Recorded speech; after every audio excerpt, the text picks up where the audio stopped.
As the title implies, today we're uncovering the moral reality behind the most controversial character in one of anime and manga's greatest masterpieces. We will explore his choices, his intentions, his dreams, and the harsh world that forged him, so we can face the burning question fans have argued about for years: was Eren Yeager a hero, or a monster? Typically, I offer a broad overview of the important details of any series I cover. But because this story is incredibly complex, doing so here would add unnecessary length to this video. I could devote a large portion of this video to outlining key events and character development to refresh your memory or provide context for those who haven't seen Attack on Titan, but I won't be doing that for a very specific reason. And spoiler alert, you don't truly reach the question of whether Eren is evil until the final stretch of the story. So if you're watching this video, I'm going to assume you have seen the series to completion. Because of that, I will not go into explicit detail regarding every event and piece of lore related to Eren, as most of you would find that unnecessary. If you haven't seen the series, you might feel a little lost, but perhaps this discussion will inspire you to finally give the story a watch or a read. Just as Isayama intended, many things in this narrative are open to interpretation, and that includes Eren's morality. With that in mind, this video represents my interpretation of what influenced the events that occur in the story, and whether Eren can be considered evil as a result of those events. There is a slim chance that everything I say here is 100% accurate. You may agree with much of it, or you may agree with none of it. Hopefully, I'm not so far off that everything here is wrong, but that's the beauty of interpretative storytelling. And as much as I'd like it to be the case, I'm not claiming my take to be the one true answer to the moral question of Attack on Titan. I am simply sharing my perspective, and I encourage all of you to challenge anything I say in the comments below. Without further ado, let's begin. There are several factors in Eren's development that molded him into the boy who would one day resolve himself to commit worldwide genocide: his life within the walls of Paradis, his desire to see the world beyond them, the trauma of witnessing his mother's death at the hands of Titans, and receiving both the attack and founding Titans from his father. Eren showed himself to be willful, determined, and idealistic. Before the time skip, he wasn't a bad person, though there were questionable moments. He killed 2 men to save Mikasa, but it was self-defense and the protection of another innocent life. He displayed an intense hatred for Titans, but who inside the walls didn't? His destructive battle with Annie resulted in civilian casualties, but that was born from reckless desperation, not malicious intent. His willingness to sacrifice himself in the cavern beneath the church also came from misguided resolve rather than cruelty. He was angry, emotional, and sometimes frightening in his intensity, and while his childhood actions hinted at instability, his pre-time skip behavior was largely reckless and naive rather than morally corrupt. With that established, what we're truly here to examine are his actions after the time skip. And to do that, we must first understand the most important figure in this world beyond Eren himself, Ymir. Immediately we must ask, is Ymir evil? The series presents a blend of predetermination and ambiguous free will, giving us multiple angles to evaluate her. If everything that happened, including Eren's genocide, was predetermined by Ymir, then she could be viewed as evil. But she is more accurately tragically broken, perhaps naive, deeply traumatized, and shaped entirely by abuse.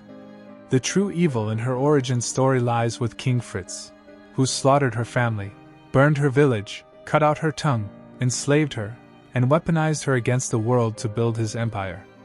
He wanted Titans to dominate humanity for eternity. So when Eren claims Ymir loved King Fritz, as disturbing as it sounds, it isn't entirely unfounded. After all, an abused child often forms a warped attachment to their abuser, especially when deprived of love, autonomy, or identity. Ymir gained her power accidentally, but she believed Fritz gave her purpose, through her children and through using her strength to build a civilization. Without him forcing her into the forest, she never would have discovered the source of all living matter. In a horrifying way, she tied her identity to him and his legacy.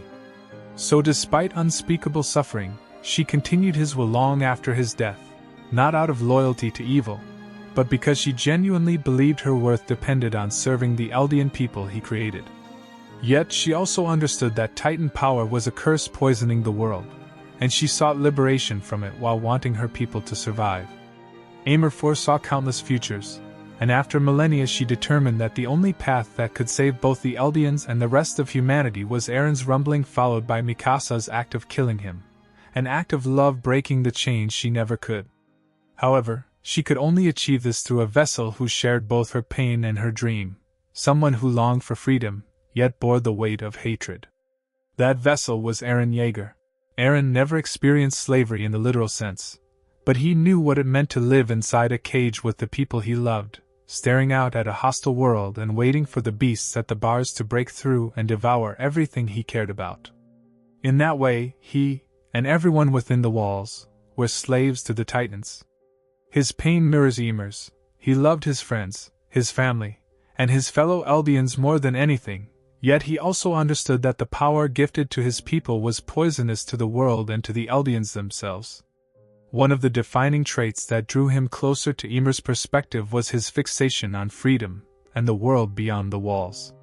He dreamed of oceans and wonders, only to discover that the outside world feared and despised him. The joy of discovering civilization was smothered by the revelation of new human enemies. His desire to exterminate Titans evolved into a desire to eliminate the rest of humanity, threatening his own people, leading him to accept the rumbling. In this, he is like Ymir. She longed to create a safe, free world in which her people could thrive. With Ymir's role in mind, the most pressing question about Eren's character emerges: did he have a choice? In other words, did Eren possess free will? In the final episode, Eren says he had no choice but to follow the future he saw, that he was powerless against the founding Titan's might. Armin even asks him whether he is truly free. Was Eren telling the truth, or was that an excuse? Isayama has suggested a parallel between Eren and himself. When he began the manga, he carried an ending in mind. As its popularity grew, that ending became a weight rather than a freedom. He could have changed it, but felt bound by what he had envisioned at the start. In the same way, the vast power Eren acquired restricted him. From this, we can infer that Eren had a degree of free will. He admits he didn't see the entire future. Even so, he was heavily influenced by Ymir's designs. Had he rejected the idea that the future he glimpsed was inevitable rather than possible, he might have fulfilled Ymir's aims in a less catastrophic way. It's also conceivable that Ymir granted only the illusion of choice, showing Eren just enough to bring her plan to fruition, preordaining his decisions regardless of how much he knew, though that may be a stretch. If we assume Eren retained some free will, there are considerations that follow. He could have abandoned his role as a Titan and run away with Mikasa, as she envisioned before she killed him. That would only have deferred the Titan problem, perhaps pushing the burden of the rumbling onto another vessel after even more centuries of suffering. That doesn't solve the curse, but it could have prevented Eren himself from succumbing to evil. The likelihood of that path, however, seems slim. A more realistic deviation from Ymir's plan appears in Zeke's euthanization proposal. Part of it involved crippling the world's military might to buy parity time. If Zeke could ask Ymir to alter Eldian bodies to prevent reproduction, could Eren have asked her to revoke Eldians' capacity to become Titans? If she can alter minds and bodies, such a request seems plausible. Neutralizing external militaries for a time could have given the Eldians decades to strengthen their defenses without exterminating innocents. The world would rearm eventually, and hatred might persist, possibly culminating in Eldians' eradication despite the Titans' disappearance. Yet, as the ending implies, conflict was inevitable with or without the rumbling. The Eldians couldn't have known that, which weakens the odds of such a plan ever being attempted, but it suggests that the rumbling's supposed goal might have been reachable without slaughter on a colossal scale. It remains entirely possible that Ymir could not remove Titan power except by severing the founding Titan from the source of all living matter, something she could not tell anyone aloud. In the immediate sense, both would have caused less loss of life. But Karl Fritz's path still ended with a genocide. Zeke's would erase the birth of hundreds of millions, perhaps billions, over the course of human history, which is also morally unacceptable. What would have been a good plan? Perhaps a derivative of the euthanization plan that removed Titan power without erasing future generations, coupled with a temporary demilitarization of the world to buy time. Even then, I can't claim certainty. Given everything we've discussed, I'm not sure what the best alternative was, and if you have a better one, share it. So, is Eren Yeager evil? If his choice to follow Ymir's design rather than seek an alternative stems mainly from his worst traits, rage, negligence, recklessness, naivety, and ignorance, rather than deliberate malice, then perhaps not. If everything he did was predestined, and he truly had no choice in becoming who he became or doing what he did, then no, he isn't evil. But while some of his actions can be traced to character flaws and youth, that doesn't absolve him.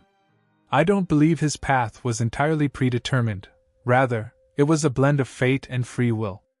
If Eren possessed free will, even a little, then despite conditioning, and despite seeing futures where the rumbling occurs, he still yielded quickly to a genocidal plan that promised his loved ones the clean, wild world he and Armin imagined as children, at the cost of unfathomable suffering to others. That is evil. To annihilate most of humanity so your own people might live in safety is as heartless as it is twistedly selfless. To love your people so fiercely that you would murder everyone else for them. We also must consider what he did beyond the rumbling, and what he admitted to, orchestrating his mother's death by manipulating the past, pushing his father to murder the Rice family, the massacre at Liberio, manipulating the Yeagerists, emotionally brutalizing Armin and Mikasa to set his plan in motion, throwing his friends into mortal danger, and perhaps most damning, confessing that he wanted to destroy humanity even if the rumbling could have been avoided, just to witness the blood-soaked world he would create. If he chose even a portion of these freely, then Eren is an evil person. The only thing that could absolve him is if everything, beyond Ymir's design, was predetermined by a higher order. If the source of all living matter is God, or a God created it, and set every event in motion, we might judge that deity as evil. But if such a being is the supreme authority of this universe, then it defines good and evil. That doesn't stop us from condemning our suffering, but depending on your view, our verdicts could be irrelevant before that authority.